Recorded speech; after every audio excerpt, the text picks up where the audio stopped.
lay it aside. The reason is because there is no space for extra luggage. You see, when I was coming from Nigeria, I first had some meetings in the UK, and you don't know what happened. When you are coming from Nigeria to the UK, the baggage allowance allows you to have 2 bags, 23 kg each, plus carry-on bag and your computer. So we packed, but I kept reminding my wife, if we are only stopping in the UK, we have all the baggage allowance. But we are coming to the US, only 1 bag allowance. So when we are about to come, what did you do, Sister Shade? What did you do? You lay aside anything that is weighty. Because we are looking for only 23 kg. Anything that has weight and is not necessary, what did we do? We put it aside. If anybody came around and said, Abrabileo, we thank God for your coming. Can we give you this gift? I told my wife, I said, yes, let's appreciate the gift, but we cannot take it. Only 1 bag allowance. 23 kg is the rule of the airline. We have conformed to the rule of the airlines. How terrible will it be that you will not conform to the rule of going to heaven? What explanation will you give to God? Delta Airlines, they put their rule, and I have obeyed it. Many good things that I love, but which will only constitute weight on my journey. The question I'm asking is that, do we need it? Can we not do without it? My wife said, yes, we can do without this. Okay, put it aside. Can we get it when we get to America? Say yes, yes, so we don't need to carry it along. Drop. Friends, lay apart every weight. When we talk weight, weight does not necessarily need to be seen, but it's a force of gravity that slows you down. They may be good, but it is not a necessity if you want to make your race. You need to travel light. You need to look into your lives. What are the things that I love, but it's not necessary for my journey to heaven? Lay it aside. What are the things that look attractive, but it does not contribute to my journey? What does the Holy Ghost say this morning? Lay it apart.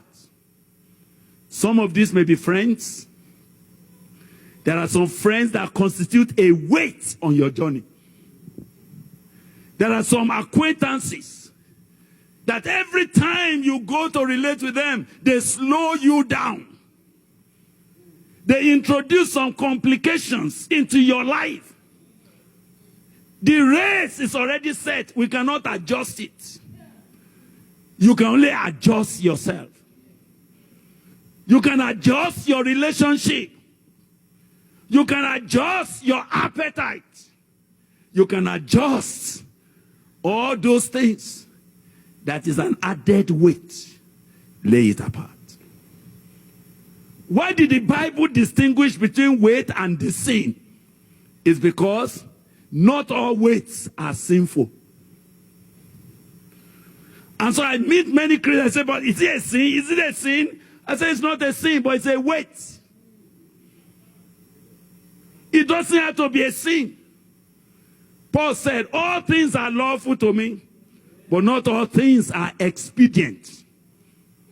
So if I discover that eating meat will become a stumbling block for my journey and for the people that God wants me to help on my journey, then I will never eat meat again. The reason is because meat for the belly, belly for the meat, both of them will perish. That's how to be a kingdom value man. A man who is checking everything in the light of the race. Lay apart every weight. Every weight. And what makes it a weight is that it's a weight. That's what it is. Anything that is weighing you down from flying with God, lay it apart. Anything that makes your journey to heaven more cumbersome than the necessary, unavoidable issues that you must carry along, lay it apart. As a preacher, the weight that will not let you arrive at the fullness of God's call on your life, do what? Lay it apart. If we do that, what next do we do?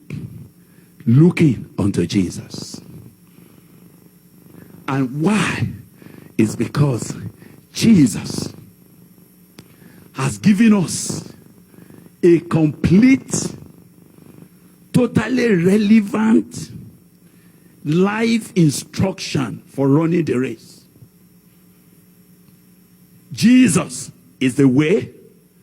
And if you want me to say, he is the manual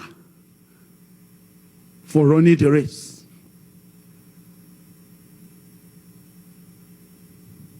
It's very interesting that the other day, Dioye was bringing us from Vincent's house to this place. And I saw he carried his navigator and he's punching it. I said, you ought to have known the ways I were just in case so that we don't miss anything. You have become so used with your tom-tom. It guides you everywhere. Turn left, turn right. Go forward for 5 miles. At the roundabout, take the 4th exit. You got familiar with that. How will you not be familiar with the navigation, the divine navigation for your race? How do you hope to go to a place that you have never been before without taking your map? The way to glory and the one that has been there before, Jesus, he has given us critical instruction on how to run the race. So looking unto Jesus, the author, that is the designer. He designed the race. He authored it and so authorized it. All the principles behind the game and the race were his creation. So you cannot look to him and get confused. Looking unto Jesus, the author, and what? And the finisher of our faith. And what is his example? When we are saying, lay apart, do you know Jesus himself? The Bible said, for the joy that was set before him.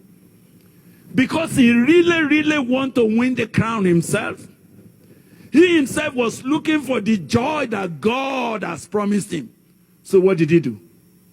He endured the cross. So that he can finish well, so that he can wear the crown, so that he can become the Lord. He endured the cross. Jesus paid the price for the glory in which he's sitting now. So when people were laughing at him, and he did not regard it. When people were jeering at him, and they were criticizing and saying, what are you talking about? And he did not allow shame to make him ashamed, because he knew that he must win the race. If Jesus did that, is it too much for you to be exalted this morning, that as you are running the race, look unto Jesus? for navigation.